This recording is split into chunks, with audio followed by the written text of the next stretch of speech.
और कल हुई हिंसा के बाद अब वहां हिंदू निशाने पर लिए जा रहे हैं। उनके मंदिर हो, घर हो, दुकान हो, उनको निशाना बनाया जा रहा है। हिंदू लोगों के घरों में अराजक तत्वों ने आग लगा दी, लूटपाट की और यहां तक कि मंदिर में तोड़फोड़ करने की कोशिश की। बांग्लादेश के कई जिलों में ऐसे मामले सामने आए हैं। बांग्लादेश में हिंदू खौफ के साए में जी रहा है। उन्हें यह डर है कि अभी ये हालात हैं तो जब सत्ता पर कट्टर इस्लामिक समूह काबिज हो जाएंगे तब तो हालात और भयावह हो सकते हैं। पिछले कुछ वर्षों में देखा भी गया है बांग्लादेश में हिंदुओं की स्थिति काफी खराब हुई है, लेकिन जिस वजह से ये आग धधकी थी या जिसे आंदोलन का नाम दिया गया था वैसा तो कुछ नजर नहीं आ रहा। शुरू में भले ही कुछ दिन इसमें कुछ छात्र शामिल रहे हों, लेकिन बाद में इसका फायदा कौन उठाता है? जो शामिल हो जाते हैं टुकड़े टुकड़े गैंग। और इस टुकड़े टुकड़े गैंग को हवा कौन देता है? अमेरिका। वो भी किस लिए? अपने फायदे के लिए, क्योंकि वो बांग्लादेश में अपनी पकड़ चाहता है। वो स्टेक का सवाल जो है वो यहां पर आ जाता है। तो क्या अब बांग्लादेश में बनने वाली नई सरकार अमेरिका की कठपुतली होगी?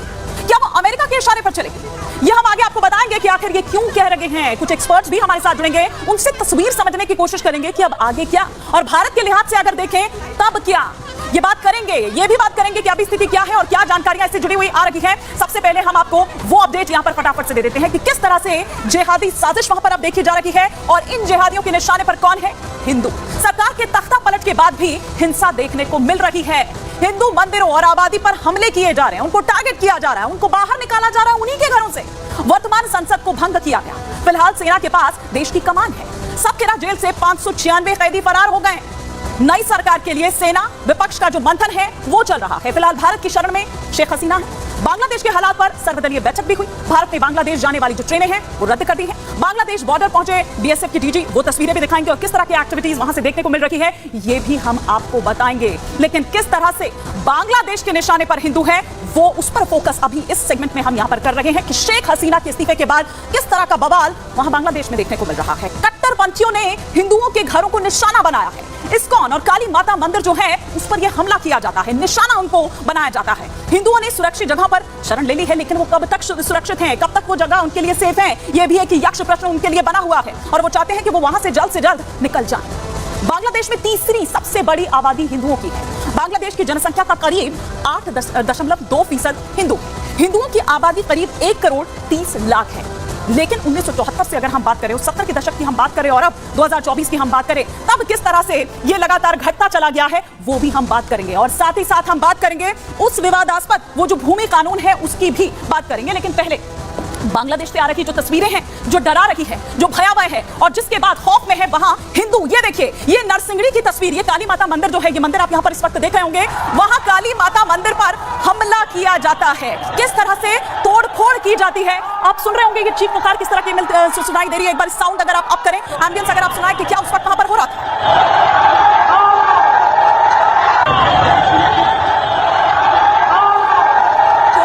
कि किस तरह से एक मॉब, एक भीड़ जो होती है, ये भीड़, ये उपद्रवी, ये दंगाई वहां पर पहुंचते हैं और मंदिरों को निशाना बनाया जाता है। पुजारी हो, पंडे हो, जो भी उस वक्त वहां पर मंदिर में रहे हो, उनको वहां से बाहर निकाल देते हैं। और ये मेहरपुर की तस्वीर हम आपको दिखा रहे हैं, मेहरपुर की तस्वीर जहां पर इस्कॉन मंदिर जो है उसे निशाना बनाया जाता है। देखिए, उस वक्त वहां पर पूजा अर्चना हो रही थी, पूजा कर रहे थे लोग वहां पर, और जैसे ही वहां पर वो लोग पहुंचते हैं उसके बाद तितर-बितर वहां पर स्थिति हो जाती है। और वो एक खौफ जो है वो उन हिंदू जो परिवार जो वहां पर रह रहे हैं, जो लोग वहां पर रह रहे हैं, उनके चेहरे पर वो खौफ साफ तौर पर दिखाई दे रहा है। और ये समय समय पर हमने देखा है कि किस तरह की सांप्रदायिक हिंसा हो या किस तरह से वो भेदभाव जिसकी भेंट चढ़ता रहा है हिंदू। और यही कारण है कि पिछले कुछ वक्त में किस तरह से पलायन को मजबूर वहां से हिंदू हुए। बल्कि एक रिपोर्ट तो ये भी कहती है कि अगले 3 दशक में अगर देखें तो हिंदू बिल्कुल साफ हो जाएगा वहां से। फिलहाल ये मंदिर में आगजनी की तस्वीर मैं दिखा रही हूं आपको, जहां हिंदुओं पर हमला किया जाता है, आग वहां लगा दी जाती है। उनके जो आस्था के जो केंद्र हैं, जो मंदिर वहां पर हैं, उन पर किस तरह से आगजनी की जाती है, तोड़फोड़ की जाती है। जो महिलाएं हैं उनके साथ बदसलूकी की जाती है। सुनिए जरा। तेलंगाना से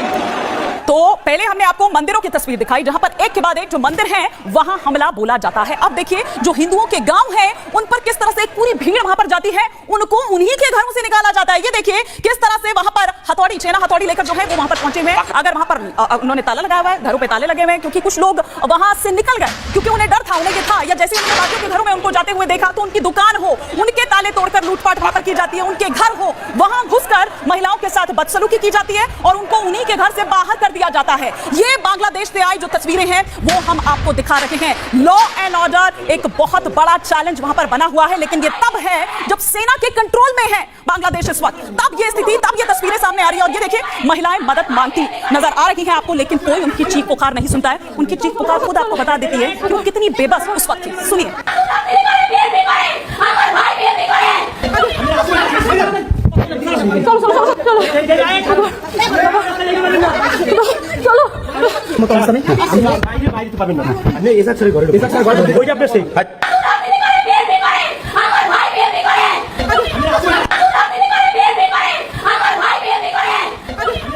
वो महिला गुहार लगाती रही, वो ये कहती रही कि छोड़ दिया जाए, लेकिन उस महिला की एक नहीं सुनी गई। आप देखिए कि हिंदुओं के घरों पर, नोआखाली की तस्वीर हम आपको दिखा रहे हैं जहां पर जला दिए जा रहे हैं। ये सिस्कियां सुन रहे हैं, ये सिस्कियां सुन रहे हैं। मतलब सोचिए कि किस तरह से वो जो उनका आशियाना है, वो जो उनका घर है, और छोटे छोटे बच्चे हों, महिलाएं हों, या आप देखिए कि क्या तस्वीर निकलकर सामने वहां से आती है, किस तरह की स्थिति वहां पर हो चुकी है।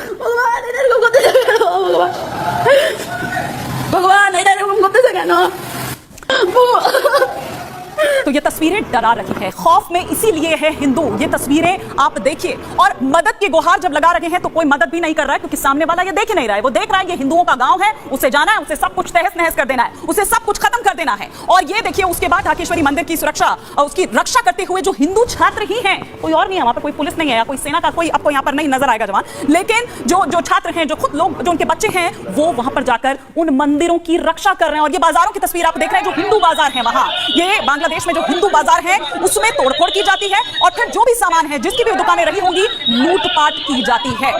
ये हिंदुओं की तस्वीर है, ये हिंदुओं के हालात वहां पर है।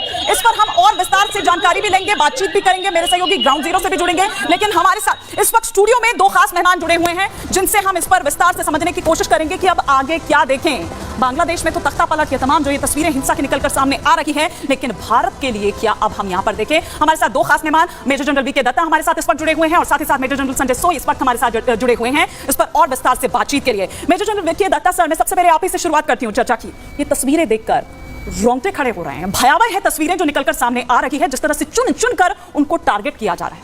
क्या कह रही हैं तस्वीरें? देखिए, ऐसा कि जो एजिटेशन हुई स्टूडेंट एजिटेशन के नाम पे, जो आरक्षण के ऊपर जो मुद्दा लेके चले, वो ट्रिगर था।